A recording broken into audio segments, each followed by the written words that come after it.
The KHOU 11 studios, this is HTownRush. Now at 5, big news for businesses across Texas. A new wave of reopenings is here.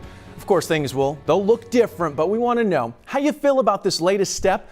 Which businesses are you looking forward to returning to? Let us know on social media with that hashtag HTownRush. And for all that information you need, just text the word Texas to that number on your screen. It just popped up, 713-526-1111, and we'll text a link directly to you. Good morning, everyone, and welcome to HTownRush. I'm Xavier Walton, and she just popped up there with Cheetah Craft. Good morning. She's kicking things off with a hot and a humid forecast. Oh my goodness, Xavier, get ready. Today, tomorrow, and Thursday, the heat is on. Cue the music, okay? Mid to low 70s this morning. It's already kind of a mild, muggy start to the day. 71 in Tomball, 71 in Conroe this morning, 71 in Huntsville. Check out Galveston on the island this morning, sitting at 77. Lots of sunshine. We only get hotter, pushing 90 by your lunchtime hour. High temperatures today build to 95. Our record high today is 95. So we're going to be close to battling some record heat over the next couple of days. And it's the heat index value. So that feels like temperature in the upper 90s. We're also talking pollen, grass pollen at heavy levels. We'll talk about an ozone watch coming up in just a little bit. Xavier. Thank you. Let's get you caught up on your coronavirus headlines. Here's what we're tracking for you this morning. The U.S. death toll now tops 90,000 with more than 1.5 million total cases, and almost every state has now relaxed stay-at-home orders. Massachusetts also allowed some businesses to reopen yesterday, and Connecticut will ease its rules tomorrow. Meantime, NFL teams can begin to reopen facilities today with restrictions, of course, and only if local governments allow them to. Let's talk about phase 2 of reopening. Governor Abbott made a couple big announcements yesterday, and I'm going to outline some of them for you. So effective yesterday, childcare like daycares, YMCAs, those could open back up. Same with youth clubs like Boys and Girls Club. Also allowed to open massage parlors and personal care centers, electrolysis, waxing, tattoo, and piercing studios, as well as hair loss treatment facilities. Now looking ahead to Friday, this is the date that bar owners have been pushing for. They wanted to reopen, and now they can at 25% capacity with some social distancing guidelines in place. Restaurants can also expand their capacity to 50%. Entertainment venues like bowling alleys, bingo halls, skating rinks, and aquariums can also open this Friday, but not zoos. Those have to wait until the 29th. We haven't heard from the Houston Zoo yet about details for reopening. We expect to find those out later this week. Now, youth camps, day camps, overnight camps, those can start back up on May 31st, as can professional sports. No spectators are allowed, though. That is also the day that practice can start for youth sports.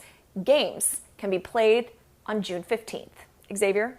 Brandon breaking it all down. We have that full list on our website as well. Well, this announcement was welcome news for bars, but the first trip to your favorite spot, it won't be what you're used to. Our Michelle Choi breaks down what you can expect.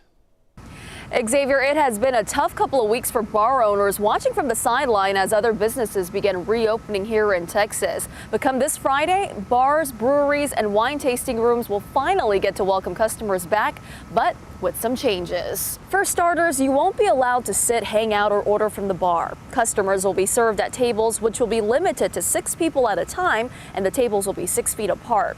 Dancing is discouraged, and bars will need to make available hand sanitizers at the entrance, and no contact payments are encouraged when possible. But despite the new state requirements, bar owners say they are ready. There's going to be an adaptation both for us and the customers themselves. They're going to have to adjust. We're going to have to adjust. But you know what? That's okay. Let's do it. We're just glad to be open. Here are a few other changes customers will notice when grabbing a drink. Bars must use disposable menus and provide single-use condiments and silverware.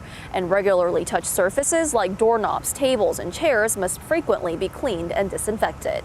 Add to that, customers and employees are urged to wear face masks. We're told employees must also be screened for COVID-19 daily.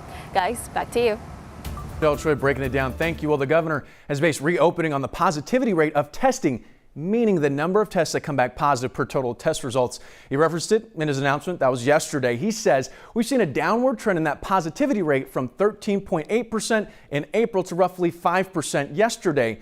And then when you look more closely at the data here, since May, it has ebbed and flowed, but we're talking about a 3% margin.